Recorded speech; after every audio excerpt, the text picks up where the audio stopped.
안전하게 재무 관리를 해 나가는 게 포인트입니다. 재무 설계는 그래서 굉장히 보수적이죠. 여기서 말하는 보수적이라는 것은 보수와 진보를 말하는 것이 아니고요. 지킬 게 진짜 있는 보수를 말하는 건데요. 한마디로 안전성에 훨씬 중점을 두고 있는 게 바로 재무 설계입니다. 그래서 오늘은 그러한 재무설 중에서 부채 상담, 부채 관리 어떻게 하는지, 바로 부채 관리에서는요, 진짜 위험은 불확실성에 거는 기대다라는 주제로 이야기를 좀 해보려고 합니다. 흔히 위험은요, 주식이나 부동산 가격이 하락해서 금전적 손해를 보는 것이라고 생각들을 하시죠. 하지만 재무설계에서 가장 큰 위험은 불확실성입니다. 부동산 가격이 떨어질 것이 확실하다면 빨리 팔아버리면 되죠. 이것은 전혀 위험이 되지 않습니다. 하지만 부동산 가격이 오를지 내릴지 몰라서 고민하고 망설이는 사이에 빚이 부채가 눈덩이처럼 불어나고 설상가상으로 부동산 가격까지 폭락해서 손실을 입는다면 이런 것은 바로 가계의 큰 위험이 됩니다. 재무설계는 바로 이러한 위험을 줄이는 것을 기본 목표로 해야 하는 게 당연하고요. 부채 관리 역시 다르지 않습니다. 불확실성을 줄여가는 것이겠죠. 상담했던 케이스 중에 이제 한 사례를 말씀드릴 텐데, 바로 이것은 뭐냐면 불확실성이 만든 빚의 부채의 굴레에 대해서 오늘은 이 상담 사례는 좀 말씀을 드리려고 합니다. 이분 같은 경우는 55세 여성이시고 교육청 주방보조를 하고 계셨고 야간에는 또 식당 아르바이트를 하셨던 분입니다. 남편과 사별하고 부동산 담보대출로 음식점을 개업했지만 폐업하면서 부채가 남게 된 것이죠. 그리고 그렇게 함으로써 생활비 부족이 나타났고 바로 그래서 대출이 늘어나게 된 케이스입니다. 자, 그런데 부양해야 될 가족은요, 대학생 2명, 자녀 2명이 있다는 겁니다. 아직 가르쳐야 될 날이 좀 남았죠. 그래서 주거 상황은 대구에 1억 2천만 원짜리 아파트에 자녀가 거주하고 본인은 서울에서 보증금 1천만 원에 월세 50만 원으로 거주하고 있는 상태였습니다. 부채는요, 한 6건 정도 되는데 전체 잔액은 굉장히 큽니다. 1억 2,450만 원이 총 부채 현황인데요. 하나하나 좀 살펴보겠습니다. 1억 2,450만 원 중에 가장 큰 것은 바로 부동산 담보대출 1억 원을 받아서 원리금 분할 상환으로 매월 87만 원씩 내고 있었고요. 자, 55세 여성이 교육청 주방 보조를 하는데 일단 6개의 대출 중에 하나가 바로 부동산 대출인데 1억 원인데 대출 잔액은 월 납부 금액은 87만 원이라는 겁니다. 그리고 신용카드 단기 대출이 2건이 있는데요. 잔액은 150만 원인데 월 납부 금액은 55만 원입니다. 그리고 대부업체에서 받은 대출 잔액은 500만 원인데 월 납부 금액은 28만 원이고요. 저축은행에서 대출 받은 거 1000만 원인데 매월 11만 원씩 내고 있습니다. 이거는 이자만 내고 있고요. 신용카드 카드로는 받았는데 현재 잔액은 800만 원이고 월 납부 금액은 33만 원입니다. 60개월 권리금 균등이고요. 이렇게 총 6건 해서 1억 2,450만 원 대출금이 있고 현재 월 납부 금액은 214만 원입니다. 자, 214만 원 작은 금액일까요? 자, 이분 55세 여성분이 일하는 걸 보면 주방 보조를 일하고 있고 야간에는 식당에서 아르바이트 합니다. 이 두 개의 일을 하면서 214만 원의 부채 상환이 가능할까요? 굉장히 부채를 많이 줬고 굉장히 힘든 상황인 게 사실입니다.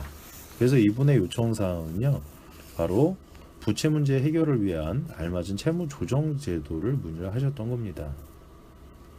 이분은 하루에 16시간씩 3년을 일했지만 부채가 줄어들지 않고 늘어나는 악수단이 계속되고 있다는 그런 호소를 하셨는데요.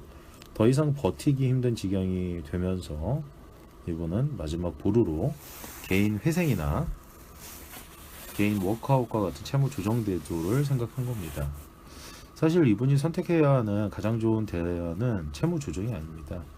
대구에 있는 아파트를 처분해서 빚을 갚고 남은 2,550만 원으로 전세를 구해서 자녀와 함께 살면서 가계의 안정을 꾀하는 게 가장 바람직한 방법인데요. 하지만 이분이 아파트 처분을 쉽게 결정할 수 없는 이유가 바로 있었습니다. 바로 불확실성에 대한 기대감 때문이었는데요. 이분은 바로 몇 년 전부터 대구에 있는 아파트가 재건축될 거라는 이야기를 듣고 아파트 처분을 미루고 있었던 겁니다. 재건축이 된 후 지금보다 높은 가격으로 파는 게 훨씬 이득이라고 생각하기 때문이었는데요. 이렇게 이분은 가격이 오를지 말지도 모르는 아파트를 지키기 위해서 또 다른 대출을 받고 급한 경우에는 고금리인 줄 알면서도 카드론과 대부업체 대출까지 끌어다 썼다는 거죠. 현재 상황에서 이분이 아파트를 유지하는 게 실질적으로 이득이 되려면 매달 가격이 214만 원 이상 올라줘야 한다는 겁니다. 현실적으로 불가능한 이 가능성을 이분도 머리로는 이해했지만 쉽게 결정을 내리지 못했던 거죠. 혹시 모를 그 불확실성에 대한 막연한 기대감 때문이 아니겠습니까? 그래서 이분은 끊을 수 없는 빚의 굴레를 스스로 만든 셈인 겁니다. 하루에요 16시간씩 일하면서도 부채는 늘어가는 이런 현실.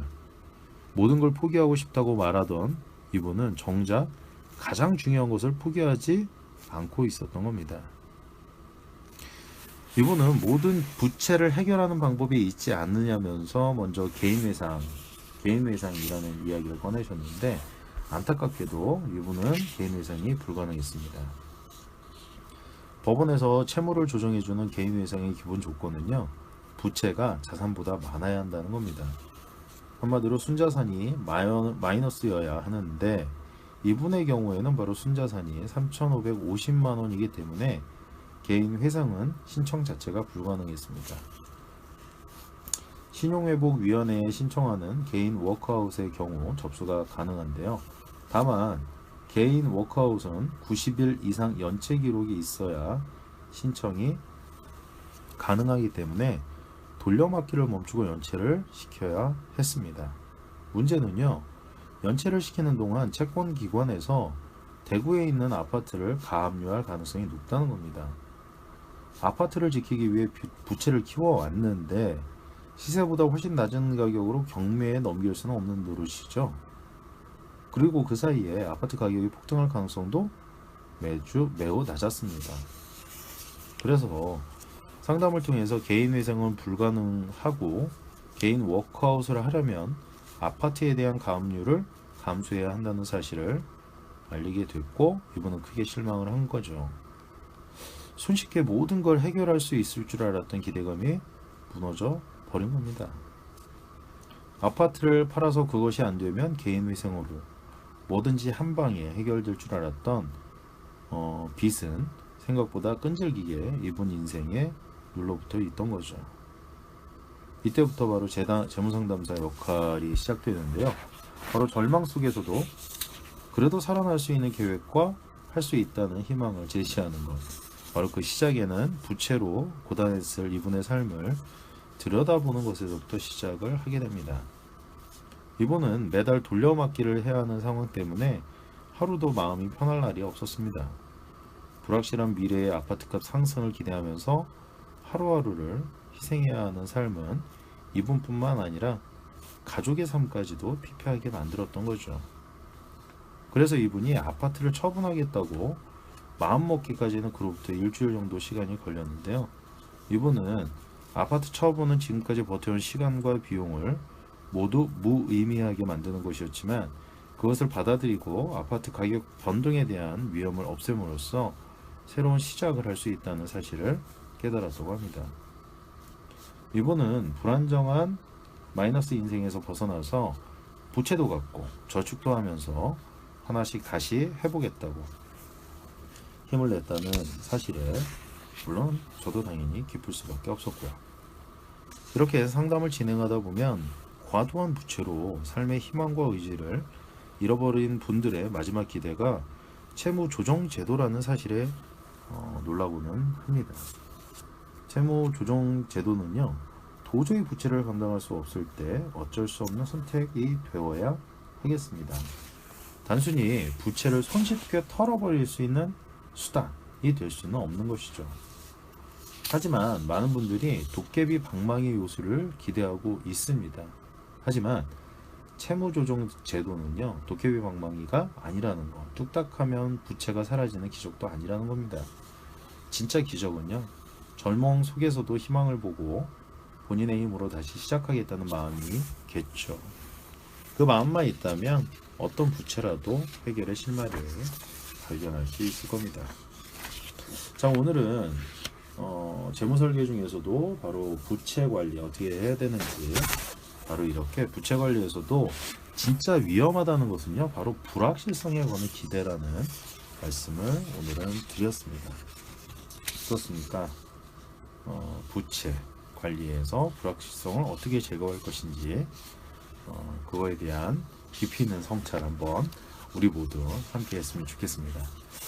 역시 이 내용은 제가 운영하는 다음 카페 김태남의 공주통에 올려놓도록 하겠습니다. 많은 분들 가입하셔서 좋은 정보 챙겨가시고요. 이 카페를 통해서 많은 분들이 경제적 안정과 재무적 자유를 이루고 계시니까요. 이 카페 잘 활용해 보시기 바랍니다. 오늘도 역시 PPL을 하겠습니다. 계속 미는 PPL이니까 우리 애청자분들 관심 가져주시고요. 한참 동안 제가 하지 않았던 것들이기 때문에 잘 들어주시기 바랍니다. 바로 선진국 투자 상품을 국내에서도 해외 직구할 수 있다는 내용이고요. 하지만 주의할 게 있습니다. 바로 투자 상품이라는 건데요. 투자 상품이라는 말 자체는 원금 손실 위험이 당연히 있다는 뜻이라는 거죠.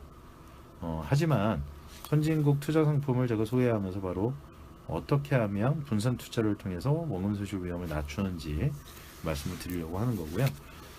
이 자산운용은 바로 글로벌 헤지펀드사가 해주고 있다는 겁니다.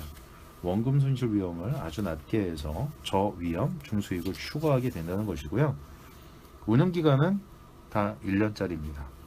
그래서 아주 편하게 언제든지 필요할 때 자금 운용을 하실 수가 있는 거고요. 현재와 같은 저성장, 장기 침체 한국 경기 상황에서는 꼭 필요한 내용이라고 봅니다. 그리고 제가 판단할 땐 국내 증권사 아니면 은행권의 원금 보장형 ELS 상품보다 10배쯤 뛰어나다고 저는 판단을 하고 있습니다. 왜냐하면 원금 보장형 ELS 상품은요, 대부분 만기 시에 원금만 가져간다고 보면 될 텐데, 해외 직구하는 이러한 선진국 투자 상품은 매년 꾸준하게 배당을 받고 있기 때문입니다. 그리고 이러한 내용은요, 그리고 자세한 내용은 제가 운영한 다음 카페 김태남의 궁죽통에 가입하셔서 게시판 중 하나인 글로벌 금융상품 게시판을 확인하시면 되겠습니다. 우리 애청자분들 많은 관심 바라고요. 현재까지 제가 찾은 어떤 투자 상품 중에서 재산을 지키는 상품으로서는 거의 유일한 제대로 된 상품이라고 저는 판단을 하고 있기 때문에 잘 활용해 보시기 바랍니다. 자, 오늘은 여기까지 방송을 하고요. 다음 시간에 다시 만나 뵙겠습니다. 오늘은 이것으로 마치고 다음 시간에 만나요. 이만 안녕.